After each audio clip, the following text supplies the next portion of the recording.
Hi, this is my second devlog for my final major project, Golden Worship. I've done one before, and I'm just going to get straight into what I've done today. Most of today has just been working on the crop, which is the main part of the farming game.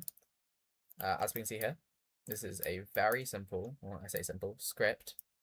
Its entire purpose is to first take this list of assets, which I figured out how maps work today, which will compare the string, which is the number in before, and the actual texture, which is the thing after, and it will look through it, every single value.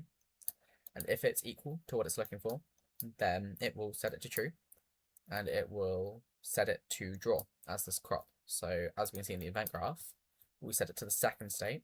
So where is it? Here. So you have 1, 1, 1, 1, 2, 1. So if this is 1, 2, 1, it will go to the sand texture. But then after 1 second, it will go to 1, 1, 1, which will be the ground texture. This works perfectly.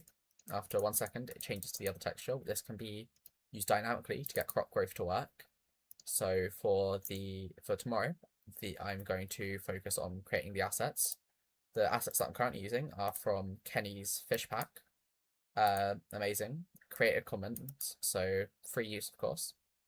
And then the other thing that I did today was working a bit more on my planning documentation, where I added a few more crops and I added the checklist so I can make sure that I'm doing every single spray that I need to and their golden variants, as well as some new crops that I want to work on and the time trio.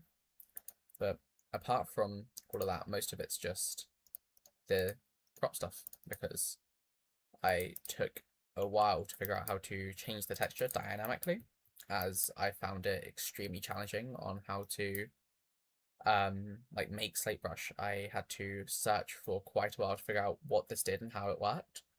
But after it, I had a working prototype, and it allows me to properly switch between different phases. So tomorrow I'm going to be working on my pixel art with a 32 by 32 size, which I decided on as I felt like the 32 by 32 would be easier for me, as it gives me a lot more space for the more unique parts of the crops, such as stuff like the hex fruit or the infernal apple, as I'm going to use to do high amounts of detailing.